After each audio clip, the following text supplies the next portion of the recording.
La pensée straight de Monique Witting, édition Amsterdam de 2008. Première partie, la catégorie de sexe. O exprime à sa manière un idéal viril ou du moins masculin. Enfin, une femme qui avoue. Qui avoue quoi? Ce dont les femmes se sont de tout temps défendues, mais jamais plus qu'aujourd'hui. Ce que les hommes de tout temps leur reprochaient. Qu'elles ne cessent pas d'obéir à leur sang. Que tout est sexe en elles et jusqu'à l'esprit.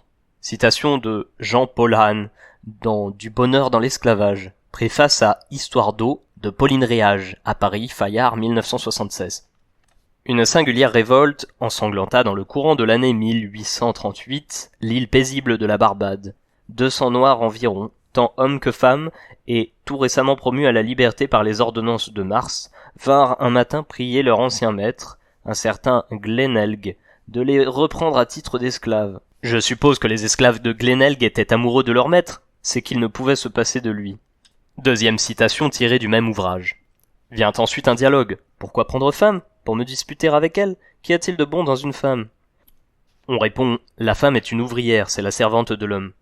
Ça reprend, qu'ai-je besoin d'une ouvrière? Ensuite, et ceci que tu aimes assez qu'on te tire les marrons du feu? Réponse, eh bien marie-moi alors. Dialogue dans Mémoire d'un chasseur de Ivan Tourguenieff, à Paris, Gallimard 1985. La pérennité des sexes et la pérennité des esclaves et des maîtres proviennent de la même croyance. Et comme il n'existe pas d'esclaves sans maître, il n'existe pas de femmes sans hommes. L'idéologie de la différence des sexes opère dans notre culture comme une censure, en ce qu'elle masque l'opposition qui existe sur le plan social entre les hommes et les femmes, en lui donnant la nature pour cause. Masculin-féminin, mâle-femelle, sont les catégories qui servent à dissimuler le fait que les différences sociales relèvent toujours d'un ordre économique, politique et idéologique. Tout système de domination crée des divisions sur le plan matériel et sur le plan économique.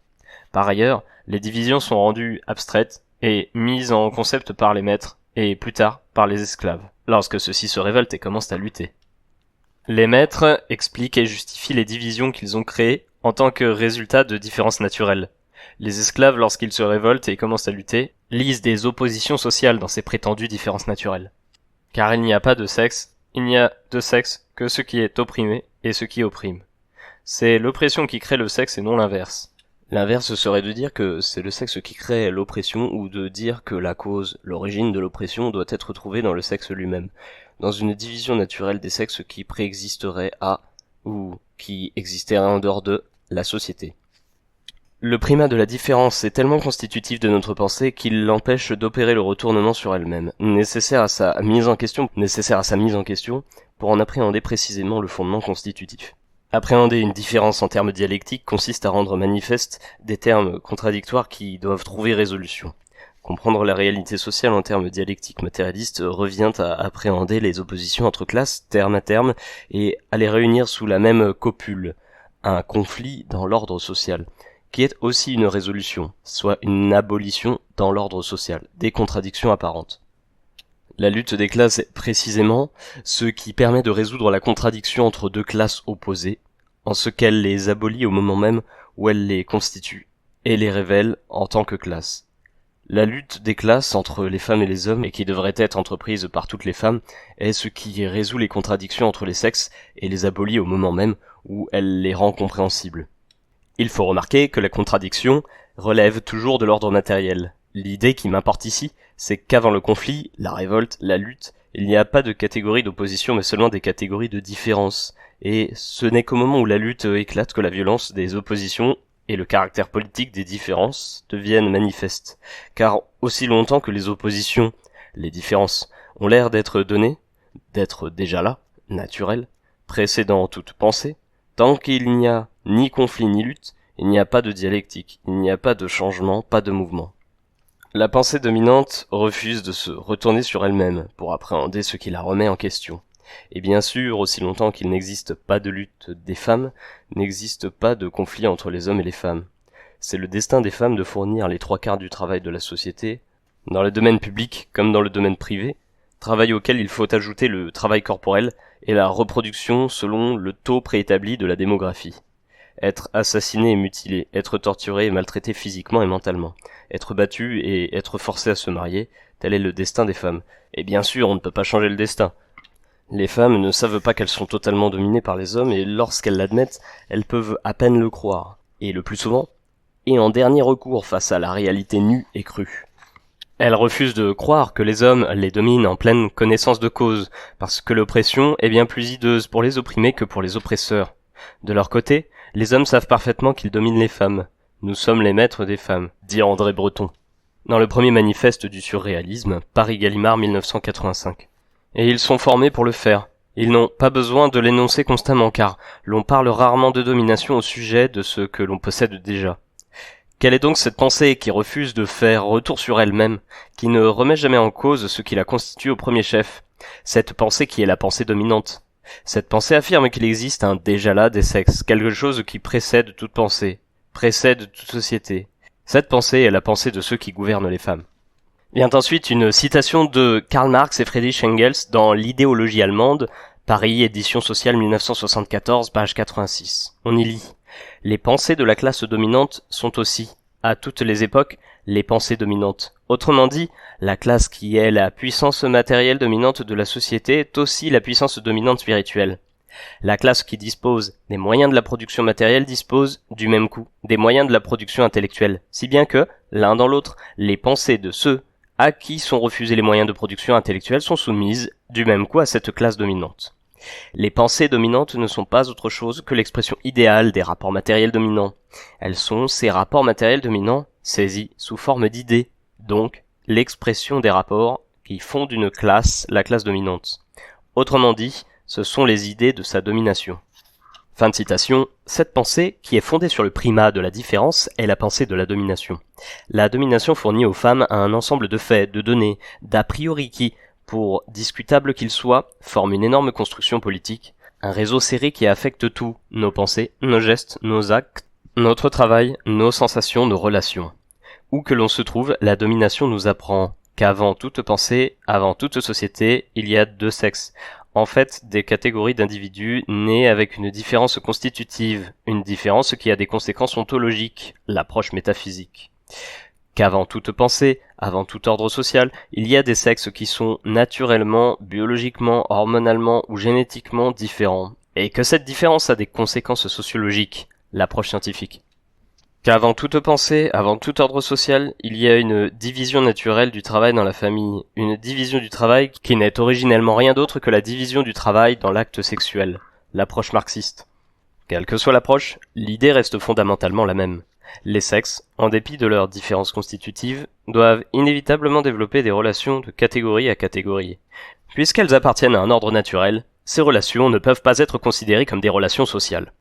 Cette conception, qui imprègne tous les discours, y compris ceux du sens commun, est la pensée de la domination. L'ensemble de ces discours est constamment renforcé à tous les niveaux de la réalité sociale et masque la réalité politique de la subjugation d'un sexe par l'autre, le caractère obligatoire de la catégorie en soi, qui constitue la première définition de l'être social par son état civil. Et tout cela bien que la catégorie de sexe n'ait pas d'existence a priori avant toute société.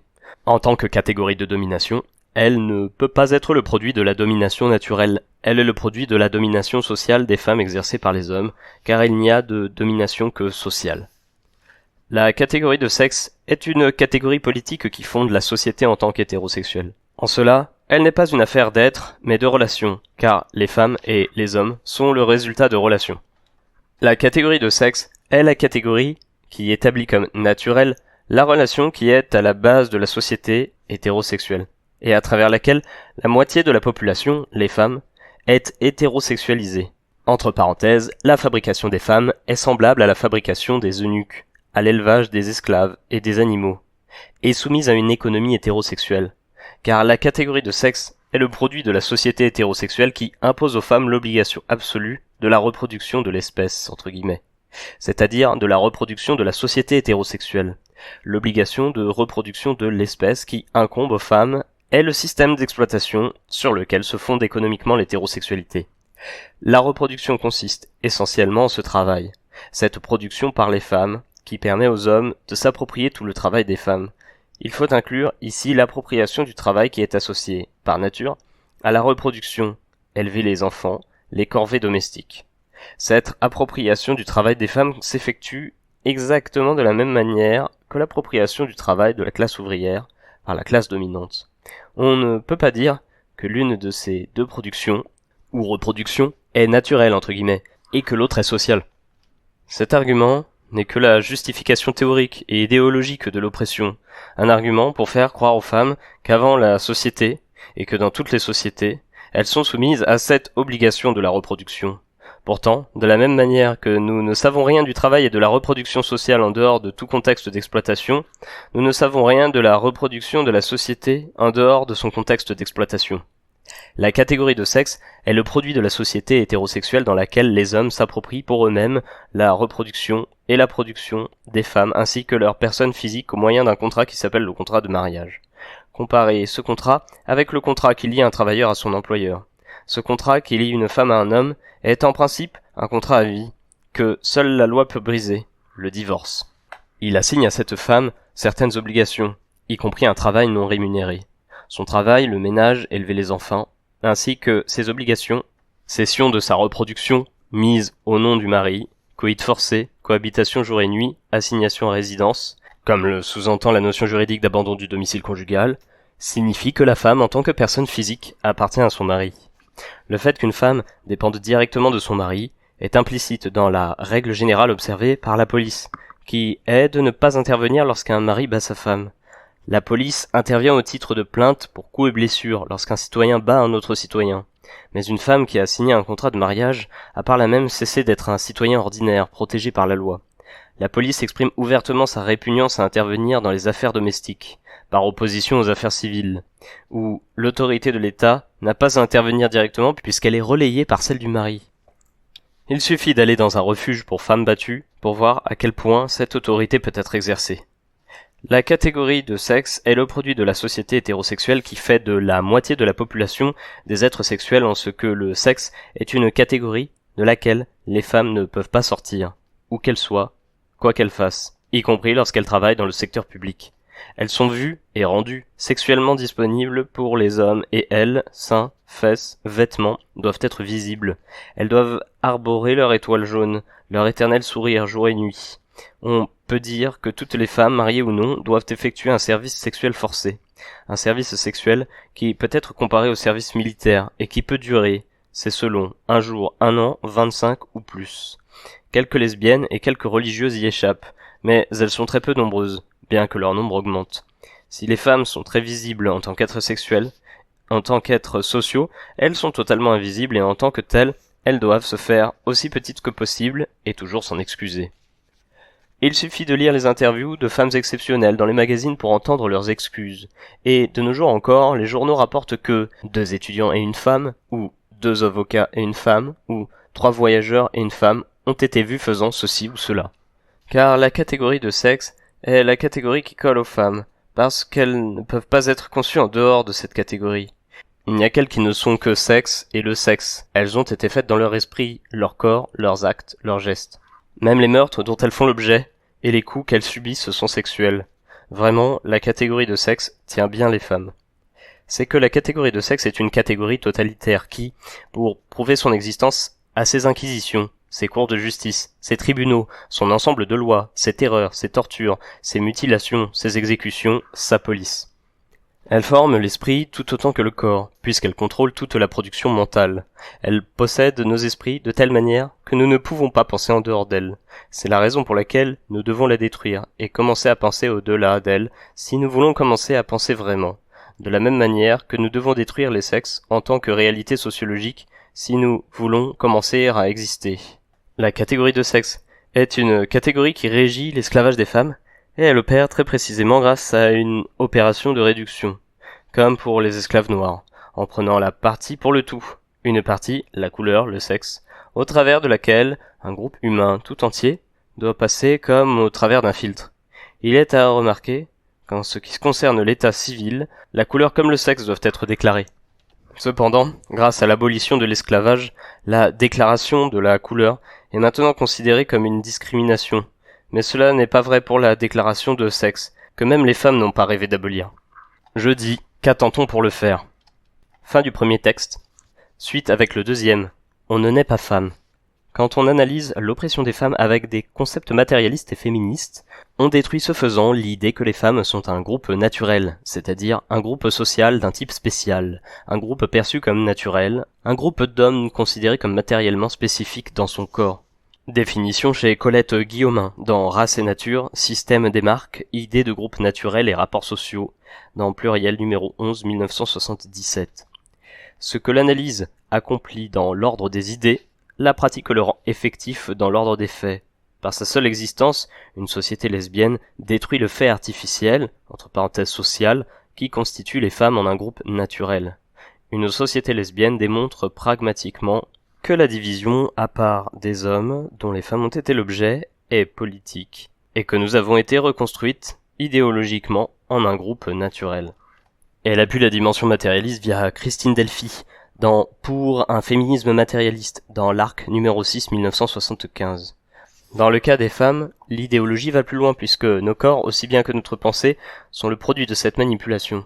Nous avons été forcés dans nos corps et dans notre pensée de correspondre, trait pour trait, à l'idée de nature qui a été établie pour nous. Contrefait à un tel point que notre corps, déformé, est ce qu'ils appellent naturel, est ce qui est supposé exister comme tel avant l'oppression. Contrefaite à un tel point qu'à la fin, l'oppression semble être une conséquence de cette nature en nous, une nature qui n'est qu'une idée, ce qu'une analyse matérialiste accomplit par le raisonnement. Une société lesbienne l'effectue en fait. Non seulement, il n'y a pas de groupe naturel, femmes, nous lesbiennes, en sommes la preuve vivante physique, mais en tant qu'individu aussi, nous remettons en question la femme, laquelle n'est pour nous qu'un mythe, de même que pour Simone de Beauvoir. On ne naît pas femme, on le devient. Aucun destin biologique, psychique, économique ne définit la figure que revêt au sein de la société la femelle humaine. C'est l'ensemble de la civilisation qui élabore ce produit, intermédiaire entre le mâle et le castrat, qu'on qualifie de féminin. Fin de citation, Simone de Beauvoir, Le deuxième sexe, tome 2, Paris, Gallimard, 1949, page 15.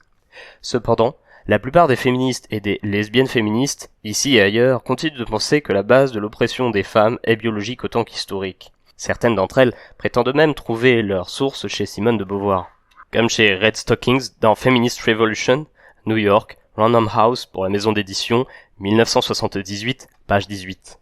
La référence au droit maternel et à une préhistoire où les femmes auraient créé la civilisation à cause d'une prédisposition biologique, tandis que l'homme brutal et grossier se serait contenté d'aller à la chasse à cause d'une prédisposition biologique, est la symétrique de l'interprétation biologisante de l'histoire que la classe des hommes a produite jusqu'ici.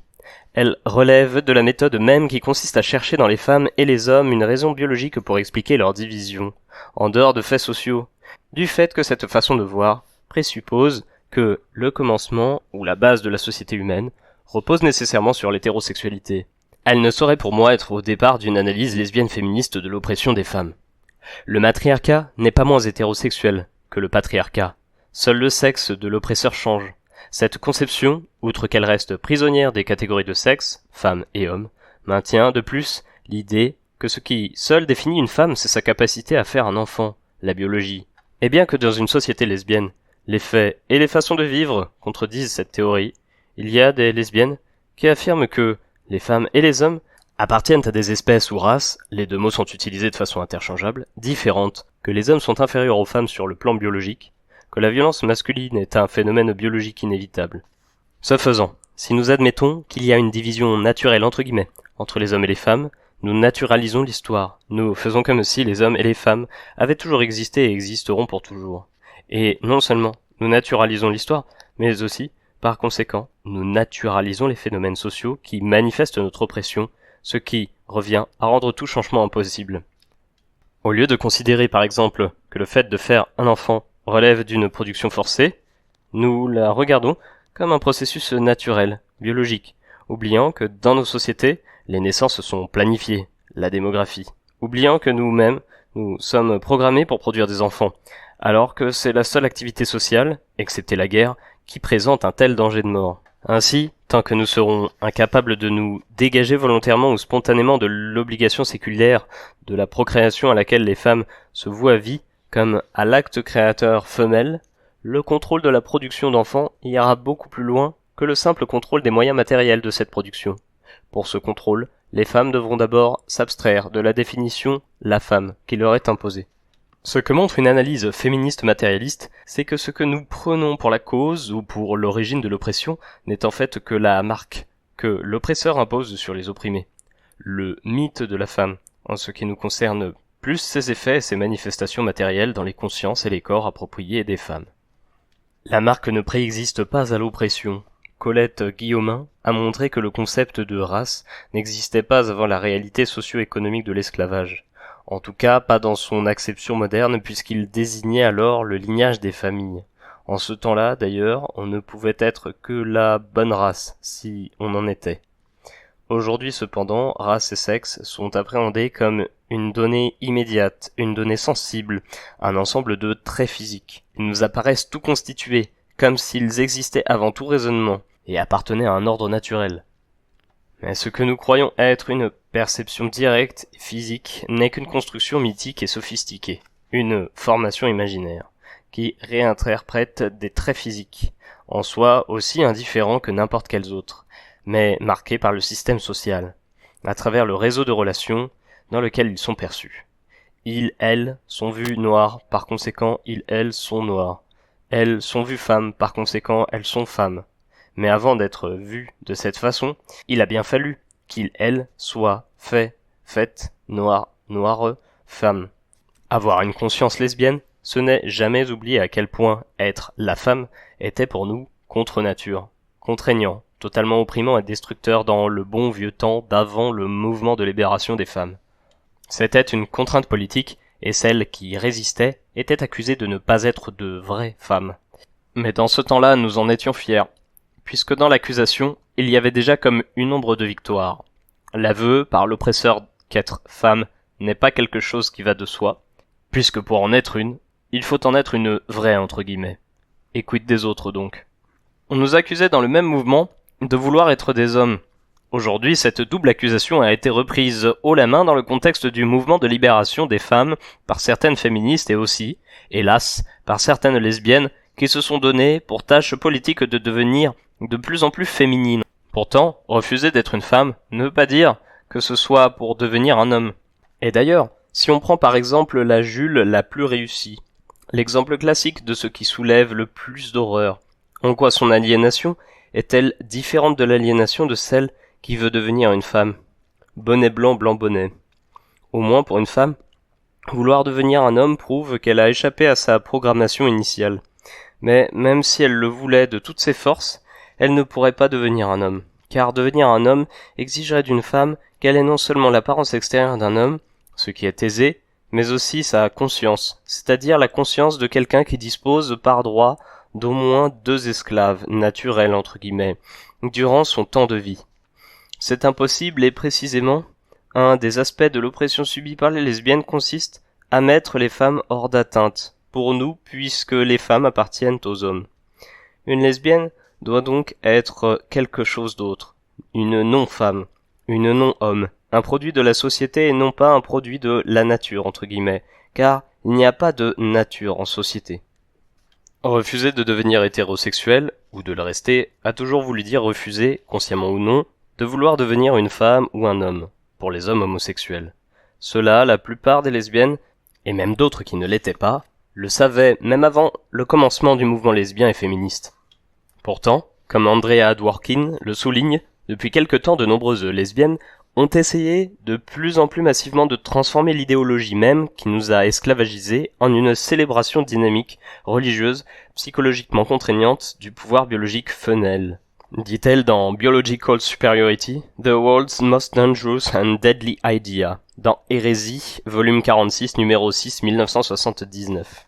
Ainsi, quelques avenues du mouvement lesbien et féministe nous ramènent au mythe de la femme qui avait été créée spécialement pour nous par la classe qui nous domine, grâce à quoi nous retombons dans un groupe naturel. En 1949, Simone de Beauvoir détruisait le mythe de la femme. Il y a 10 ans, nous nous mettions debout pour nous battre pour une société sans sexe. Aujourd'hui, nous revoilà pris au piège dans l'impasse familière du « c'est merveilleux d'être femme ». En 1949, Simone de Beauvoir mettait précisément en évidence la fausse conscience qui consiste à choisir parmi les aspects du mythe, que les femmes sont différentes des hommes, ceux qui ont bon air, et à les utiliser pour définir les femmes.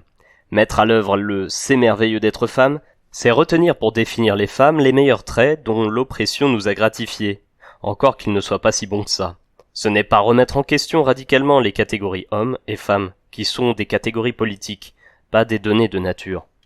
Cela nous met dans la situation de lutter à l'intérieur de la classe femme, non pas comme les autres classes le font, pour la disparition de notre classe, mais pour la défense de la femme et son renforcement.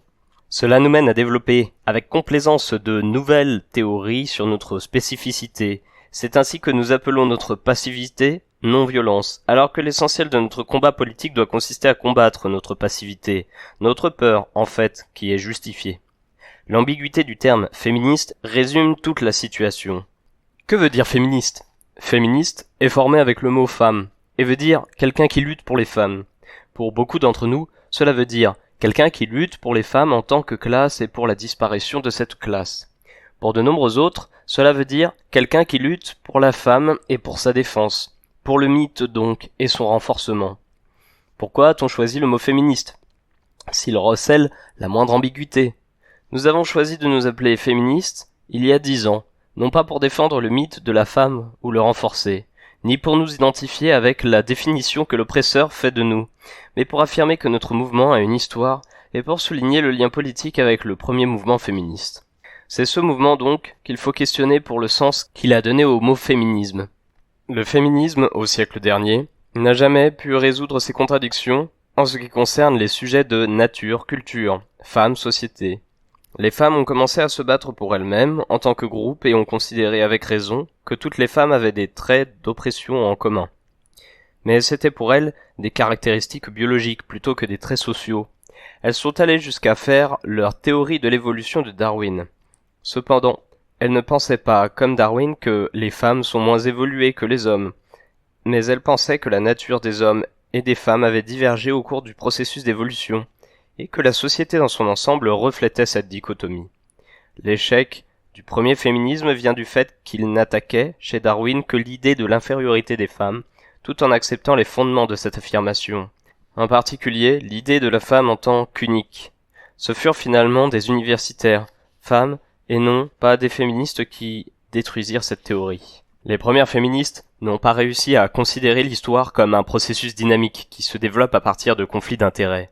Plus même, elles continuaient de penser, comme les hommes, que la cause, l'origine de leur oppression se trouvait en elles. Parmi les Noirs, on n'en était plus à cette idée.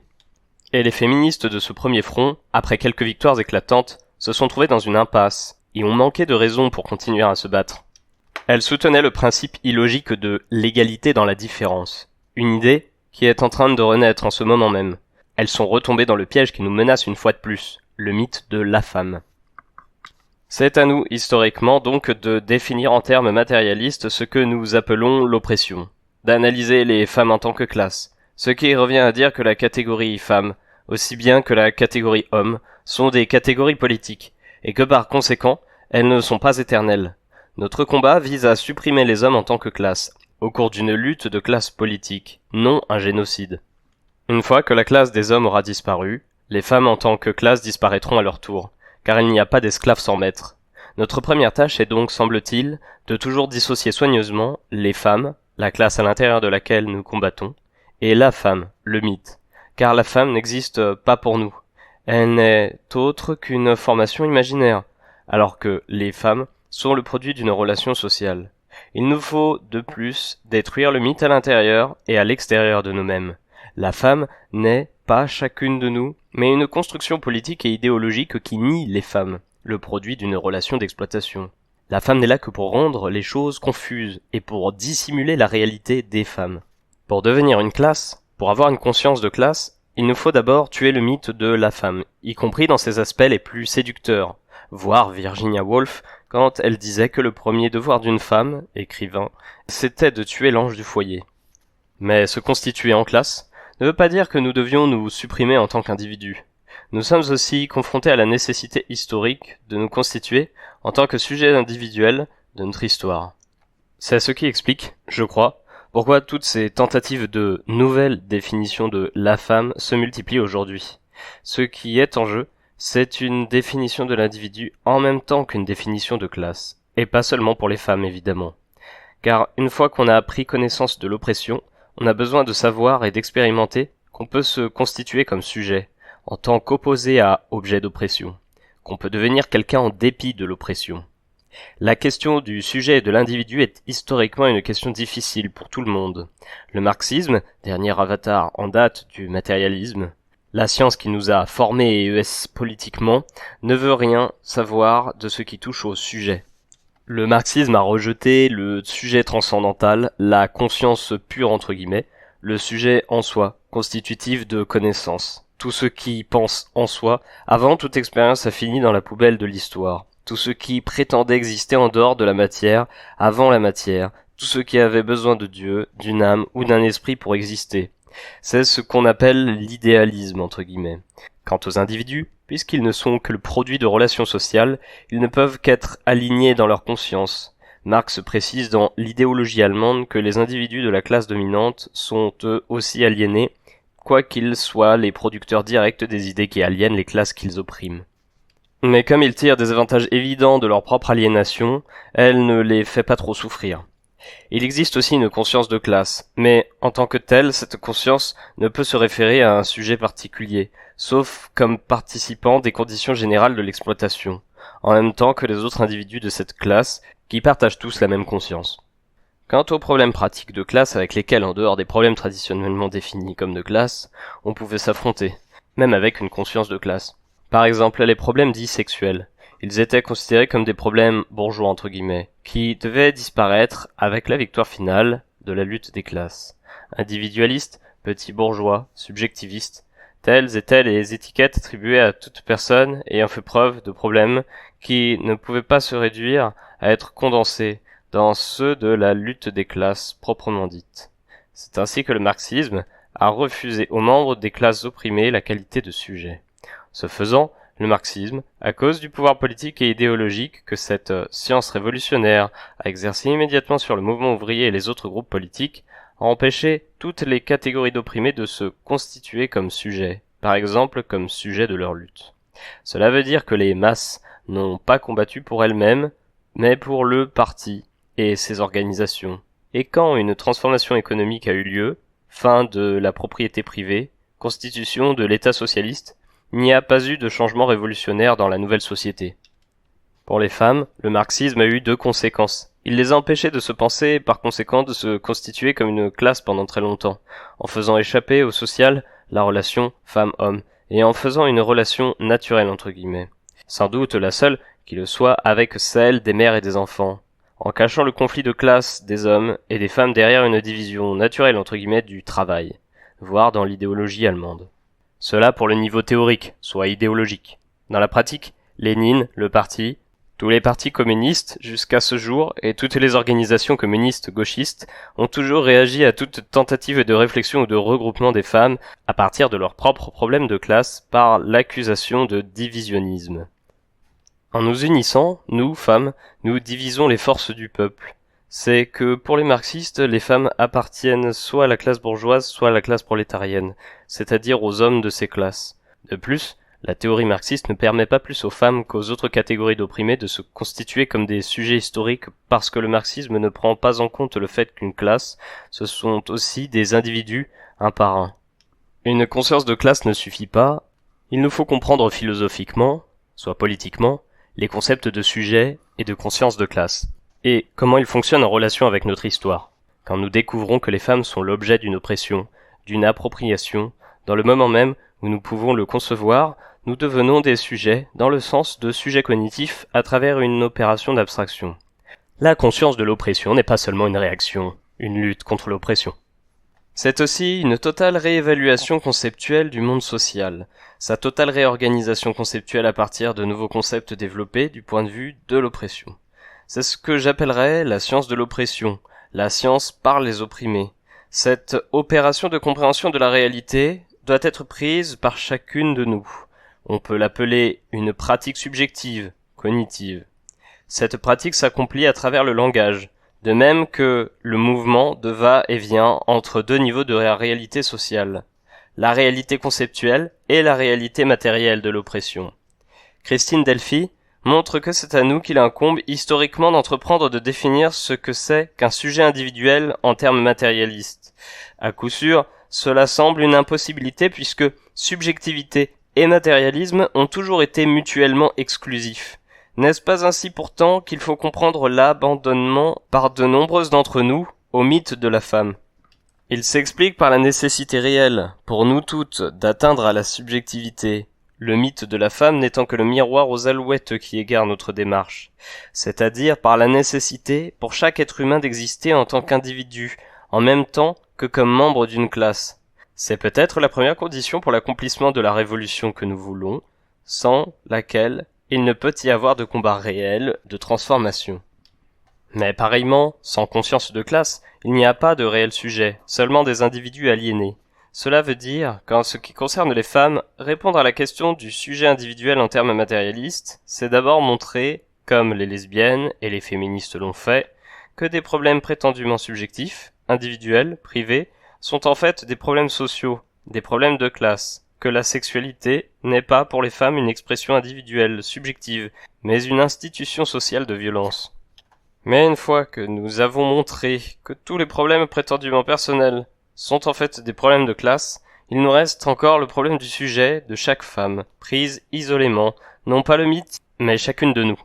À ce point, disons qu'une nouvelle définition de la personne et du sujet, pour toute l'humanité, ne peut être trouvée qu'au-delà des catégories de sexe, femmes et hommes, et que l'avènement de sujets individuels exige d'abord la destruction des catégories de sexe, la cessation de leur emploi et le rejet de toutes les sciences qui les utilisent comme leur fondement, pour pratiquement toutes les sciences humaines.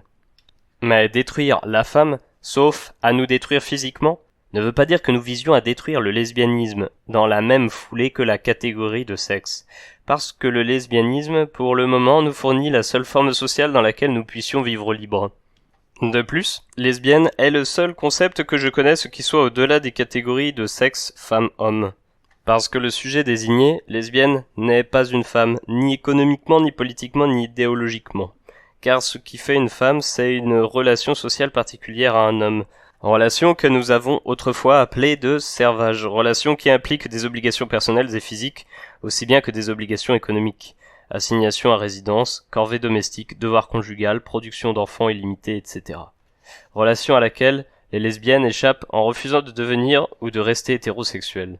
Nous sommes transfuges à notre classe, de la même façon que les esclaves marrons américains l'étaient en échappant à l'esclavage et en devenant des hommes et des femmes libres.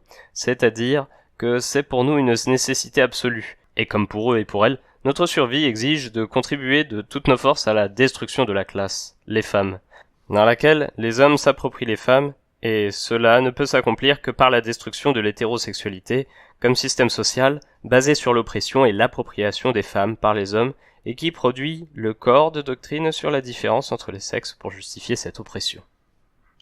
Troisième partie, la pensée straight. Durant ces 20 dernières années, la question du langage a dominé dans les systèmes théoriques, dans les sciences dites humaines, et elle est entrée dans les discussions politiques des mouvements de lesbiennes et de libération des femmes. C'est qu'il s'agit là d'un champ politique important, où ce qui se joue, c'est le pouvoir, ou plutôt un enchevêtrement de pouvoir, car il y a une multiplicité de langages qui agissent constamment sur la réalité sociale. L'importance du langage, en tant que tel comme enjeu politique, n'est apparue que récemment. Les Grecs classiques savaient néanmoins que, sans la maîtrise de techniques oratoires, il n'y a pas de pouvoir politique, surtout dans une démocratie. Le développement gigantesque de la linguistique, la multiplication des écoles, l'apparition des sciences de la communication, la technicité des métalangages que ces sciences utilisent, constituent des symptômes de l'importance de cet enjeu politique. La science du langage a envahi d'autres sciences telles que l'anthropologie avec Lévi-Strauss, la psychanalyse avec Lacan, et aussi toutes les disciplines qui travaillent à partir du structuralisme. La première sémiologie de Roland Barthes a failli échapper à la domination de la linguistique pour se constituer en analyse politique des différents systèmes de signes, mettant en relation tel système de signes, par exemple les mythes de la classe petite bourgeoise, et la lutte des classes du capitalisme que ce système a pour effet de voiler. On pouvait se croire sauvé car la sémiologie politique constitue une arme, une méthode précise pour s'attaquer à l'idéologie. Mais le miracle n'a pas duré. Plutôt que d'introduire, en quelque sorte, dans la sémiologie, des concepts qui lui sont étrangers, dans ce cas des concepts marxistes, Barthes considère maintenant que la sémiologie n'est qu'une branche de la linguistique et que son objet c'est le langage. Ainsi, le monde tout entier est un grand registre où viennent s'inscrire les langages les plus divers tels que le langage de la mode, le langage de l'inconscient, le langage de l'échange des femmes ou des êtres humains sont littéralement les signes qui servent à la communication. Ces langages, ou plutôt ces discours, s'emboîtent les uns dans les autres, s'interpénètrent, se supportent, se renforcent, s'auto-engendrent et en engendrent d'autres. La linguistique engendre la sémiologie et la linguistique structurale. La linguistique engendre le structuralisme, lequel engendre l'inconscient structural. L'ensemble de ces discours effectue un brouillage, du bruit et de la confusion pour les opprimés, qui leur fait perdre de vue la cause matérielle de leur oppression et les plonge dans une sorte de vacuum anhistorique. Car ces discours donnent de la réalité sociale une version scientifique où les humains sont donnés comme invariants, intouchés par l'histoire, intravaillés par des conflits d'intérêts et de classe, avec une psyché pour chacun, identique parce que programmée génétiquement. Également intouchés par l'histoire et intravaillés par les conflits de classe. Cette psyché fournit aux spécialistes depuis le début du XXe siècle tout un arsenal d'invariants. Le fameux langage symbolique qui a l'avantage de fonctionner à partir de très peu d'éléments puisque les symboles que la psyché produit, inconsciemment, sont très nombreux. Ils sont donc, par voie de théorisation et de thérapie, très faciles à imposer à l'inconscient collectif et individuel. Moyennant quoi, on nous apprend que l'inconscient a le bon goût de se structurer automatiquement à partir de ces symboles, métaphores. Par exemple, le nom du père, le complexe d'Œdipe, la castration, le meurtre ou la mort du père, l'échange des femmes, etc. Pourtant, si les inconscients sont faciles à contrôler, ce n'est pas par n'importe qui, et de même que les révélations mystiques, l'apparition des symboles dans la psyché exige des interprétations multiples. Seuls des spécialistes sont à même de mener à bien le déchiffrement de l'inconscient. Eux seuls, les psychanalystes, sont autorisés à opérer les regroupements de manifestations psychiques qui feront surgir le symbole dans son plein sens. Et tandis que le langage symbolique est extrêmement pauvre et essentiellement lacunaire, les langages ou métalangages qui l'interprètent se développent, chacun d'eux avec un faste, une richesse, que seuls les exégèses théologiques ont égalé. Qui a donné aux psychanalystes leur savoir? Par exemple, pour Lacan, ce qu'il appelle le discours psychanalytique et l'expérience analytique lui apprennent, tous deux, ce qu'il sait déjà, et chacun lui apprend ce que l'autre lui a appris. Niera-t-on que Lacan ait pris connaissance scientifiquement dans l'expérience analytique, les structures de l'inconscient, avec une expérimentation en quelque sorte? Fera-t-on irrationnellement abstraction des discours des psychanalysés couchés sur le divan, EES? Pour moi, il n'y a aucun doute que Lacan ait trouvé dans l'inconscient les structures qu'il dit y avoir trouvées, puisqu'il les y avait mises auparavant, celles et ceux qui ne sont pas tombés au pouvoir de l'institution psychanalytique peuvent éprouver un immense sentiment de tristesse devant le degré d'oppression, de manipulation, que les discours des psychanalysés ES manifestent. Car dans l'expérience analytique, il y a un opprimé, c'est le psychanalysé, dont on exploite le besoin de communiquer et qui, tout comme les sorcières jadis, ne pouvait sous la torture que répéter le langage que les inquisiteurs voulaient entendre. Il ou elle n'a d'autre choix, pour rompre le contrat implicite qui lui permet de communiquer, et dont il a besoin, que d'essayer de dire ce qu'on veut qu'il dise. Il paraît que ça peut durer à vie. Cruel contrat qui entraîne un être humain à faire étalage de sa misère à l'oppresseur, qui en est directement responsable, qui exploite économiquement, politiquement, idéologiquement, et dont l'interprétation la réduit à quelques figures de discours. Pourtant, le besoin de communiquer, que ce contrat consenti implique, ne peut-il s'accomplir que dans la cure psychanalytique ou l'expérience analytique pour le savant? Ce besoin de communiquer peut-il s'accomplir dans le fait d'être soigné ou expérimenté? Si l'on en croit les témoignages des lesbiennes, des hommes homosexuels et des féministes, il n'en est rien. Tous ces témoignages soulignent le sens politique que revêt dans la société hétérosexuelle actuelle l'impossibilité de communiquer autrement qu'avec un psychanalyste pour les lesbiennes, les hommes homosexuels et les femmes. La prise de conscience de l'état de choses en général, ce n'est pas qu'on est malade ou à soigner, c'est qu'on a un ennemi, provoque généralement, de la part des opprimés et ES, une rupture du contrat psychanalytique. Le discours qui nous opprime tout particulièrement nous, lesbiennes féministes et hommes homosexuels, et qui prennent pour acquis que ce qui fonde la société, toute société, c'est l'hétérosexualité, ces discours nous nient toute possibilité de créer nos propres catégories. Ils nous empêchent de parler, sinon dans leurs termes, et tout ce qui les remet en question est aussitôt méconnu comme primaire. Notre refus de l'interprétation totalisante de la psychanalyse fait dire que nous négligeons la dimension symbolique. Ces discours parlent de nous et prétendent dire la vérité sur nous dans un champ apolitique, comme si rien de ce qu'ils signifient pouvait échapper aux politiques, et comme s'il pouvait exister, en ce qui nous concerne, des signes politiquement insignifiants. Leur action sur nous est féroce, leur tyrannie sur nos personnes physiques et mentales est incessante. Quand on recouvre du terme généralisant d'idéologie au sens marxiste vulgaire tous les discours du groupe dominant, on relègue ces discours dans le monde des idées irréelles. On néglige la violence matérielle qu'ils font directement aux opprimés, violence qui s'effectue aussi bien par l'intermédiaire des discours abstraits et scientifiques que par l'intermédiaire de discours de grande communication.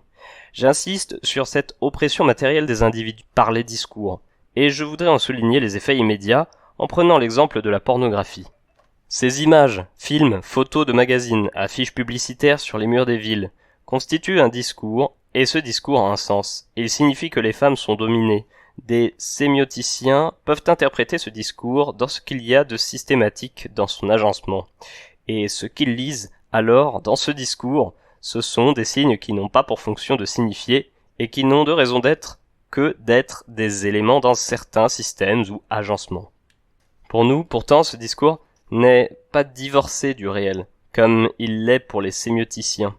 Non seulement, il entretient des relations très étroites avec la réalité sociale, qu'est notre oppression, économique et politique, mais il est lui-même réel puisqu'il est une des manifestations de l'oppression et il exerce son pouvoir précis sur nous.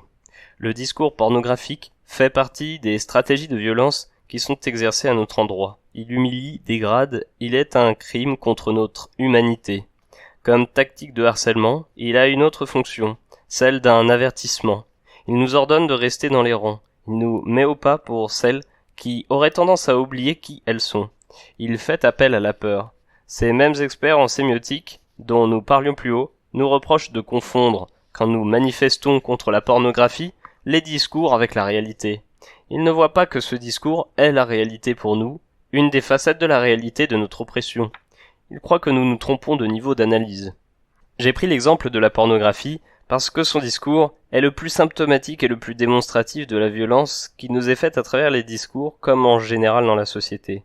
Ce pouvoir qu'ont la science ou la théorie d'agir matériellement sur nos personnes n'a rien d'abstrait si le discours qu'elles produisent l'est. Il est une des formes de la domination, son expression, dit Marx. Je dirais plutôt un de ces exercices. Toutes les opprimées le connaissent et ont eu affaire à ce pouvoir. C'est celui qui dit « Tu n'as pas le droit à la parole parce que ton discours n'est pas scientifique, pas théorique. Tu te trompes de niveau d'analyse. Tu confonds discours et réel. Tu tiens un discours naïf. Tu méconnais telle ou telle science. Tu ne dis pas ce que tu dis. » Si les discours des systèmes théoriques et des sciences humaines exercent un pouvoir sur nous, c'est parce qu'ils travaillent avec des concepts qui nous touchent de près. Malgré l'avènement historique des mouvements de libération des femmes, des lesbiennes et des hommes homosexuels, dont les interventions ont déjà bouleversé les catégories philosophiques et politiques de ces discours dans leur ensemble, ces catégories ainsi brutalement remises en question ne continuent pas moins d'être utilisées sans examen par la science contemporaine. Les catégories dont il est question fonctionnent comme des concepts primitifs dans un conglomérat de toutes sortes de disciplines, théories, courants, idée que j'appellerais la pensée straight, en référence à la pensée sauvage de Lévi-Strauss. Il s'agit de femmes, hommes, différences, et de toute la série de concepts qui se trouvent affectés par ce marquage, y compris des concepts tels que histoire, culture et réel. Et bien qu'on ait admis ces dernières années qu'il n'y a pas de nature, que tout est culture, il reste au sein de cette culture un noyau de nature qui résiste à l'examen, une relation qui revêt un caractère d'inéluctable dans la culture comme dans la nature. C'est la relation hétérosexuelle ou relation obligatoire entre l'homme et la femme, ayant opposé, comme un principe évident, comme une donnée antérieure à toute science, l'inéluctabilité de cette relation. La pensée straight se livre à une interprétation totalisante à la fois de l'histoire, de la réalité sociale, de la culture et des sociétés, du langage et de tous les phénomènes subjectifs.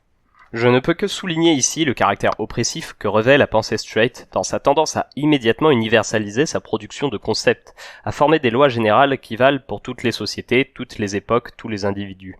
C'est ainsi qu'on parle de l'échange des femmes, la différence des sexes, l'ordre symbolique, l'inconscient, le désir, la jouissance, la culture, l'histoire. Catégories qui n'ont de sens actuellement que dans l'hétérosexualité ou pensée de la différence des sexes comme dogme philosophique et politique. Cette tendance à l'universalité a pour conséquence que la pensée straight ne peut pas concevoir une culture, une société, où l'hétérosexualité n'ordonnerait pas non seulement toutes les relations humaines, mais sa production de concepts, en même temps que tous les processus qui échappent à la conscience. Ces processus inconscients deviennent d'ailleurs historiquement de plus en plus impératifs dans ce qu'ils nous apprennent sur nous-mêmes par l'intermédiaire des spécialistes, et la rhétorique qui les interprète s'enveloppant de mythes, recourant aux énigmes, procédant par accumulation de métaphores, et dont je ne sous-estime pas la séduction, a pour fonction de poétiser le caractère obligatif du « tu seras hétérosexuel » ou « tu ne seras pas ». Oui, la société hétérosexuelle est fondée sur la nécessité de l'autre différent à tous les niveaux.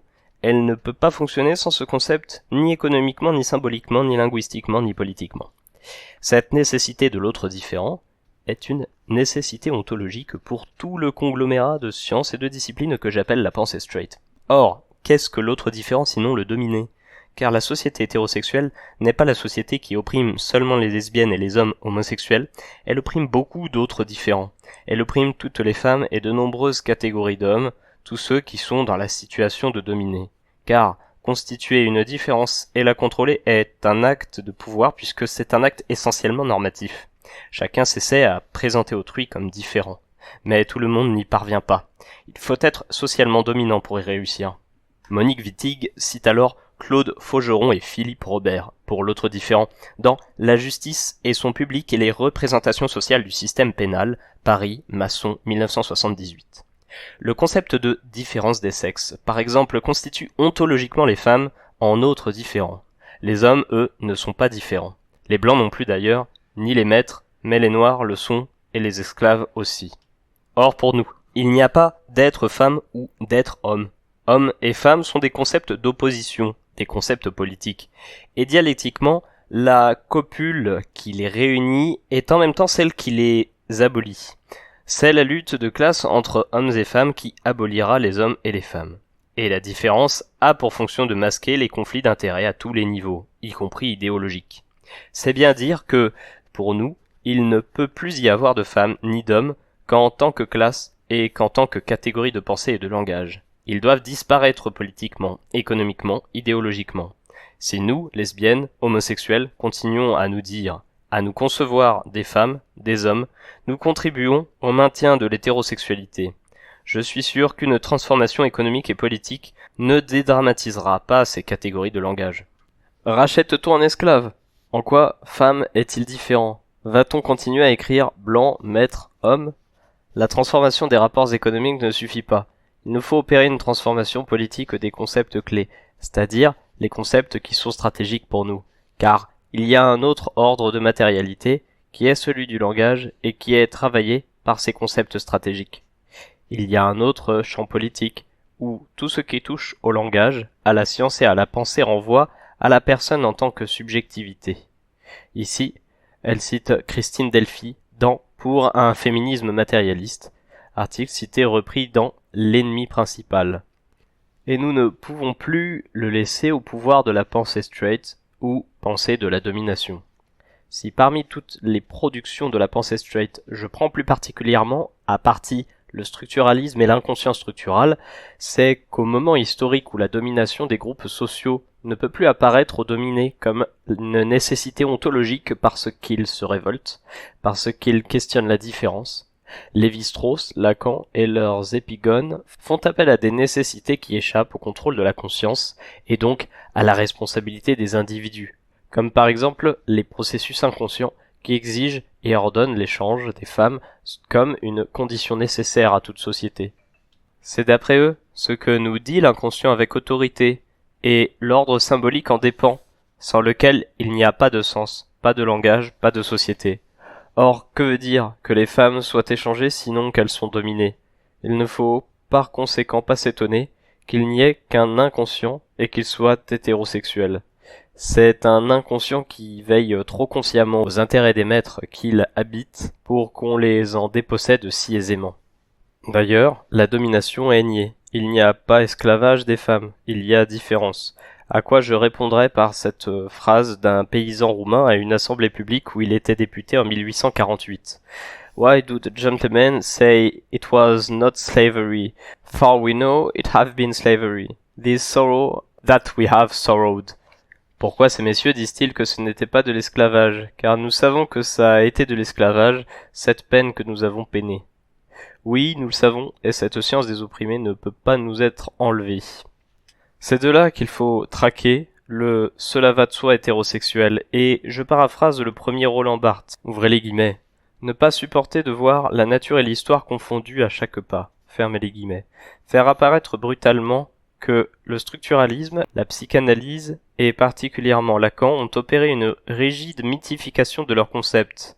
La différence, le désir, le nom du père, ils ont même surmythifié les mythes, opération qui leur a été nécessaire pour hétérosexualiser systématiquement ce qui apparaissait de la dimension personnelle dans le champ historique par l'intermédiaire des personnes dominées, en particulier les femmes qui sont entrées en lutte il y a plus d'un siècle. Et systématiquement, ce fut fait dans un concert d'interdisciplinarité qui n'a jamais été si harmonieux que depuis que les mythes hétérosexuels se sont mis à circuler avec aisance d'un système formel à l'autre comme des valeurs sûres que l'on peut investir aussi bien dans l'anthropologie que dans la psychanalyse, comme d'ailleurs dans toutes les sciences humaines. Cet ensemble de mythes hétérosexuels, c'est un système de signes qui utilise des figures de discours et donc il peut être étudié politiquement depuis la science de notre oppression. For we know it to have been slavery. Dynamique qui introduit la diachronie de l'histoire dans le discours figé des essences éternelles. Ce travail devrait être en quelque sorte une sémiologie politique. Pendant ce temps-là, dans les systèmes qui paraissent si universels et éternels, humains en quelque sorte, qu'on pouvait en tirer des lois, avec lesquelles bourrer des ordinateurs, et en tout cas, pour le moment la machine inconsciente, dans ces systèmes, il s'opère, grâce à notre action et à notre langage, des glissements. Tel modèle, comme par exemple l'échange des femmes, réengouffre l'histoire de façon si brutale et violente que le système, qu'on croyait formel, bascule dans une autre dimension de connaissance. Cette dimension nous appartient, puisque nous y avons été désignés, en quelque sorte. Et puisque, comme dit Lévi-Strauss, nous parlons, disons, et ne craignons pas que nos mots soient dépourvus de sens, disons que nous rompons le contrat hétérosexuel. Eh bien, c'est ce que les lesbiennes disent un peu partout dans ce pays, sinon avec des théories, du moins, par leurs pratiques sociales, dont les répercussions sur la culture hétérosexuelle sont encore inenvisageables. Un anthropologue dira qu'il faut attendre 50 ans, oui, pour universaliser les fonctionnements d'une société et en dégager les invariants. En attendant, les concepts hétéros se minent. Qu'est-ce que la femme ? Branle-bas général de la défense active. Franchement, c'est un problème que les lesbiennes n'ont pas. Simple changement de perspective. Et il serait impropre de dire que les lesbiennes vivent, s'associent, font l'amour avec des femmes car la femme n'a pas de sens que dans les systèmes de pensée et les systèmes économiques hétérosexuels. Les lesbiennes ne sont pas des femmes.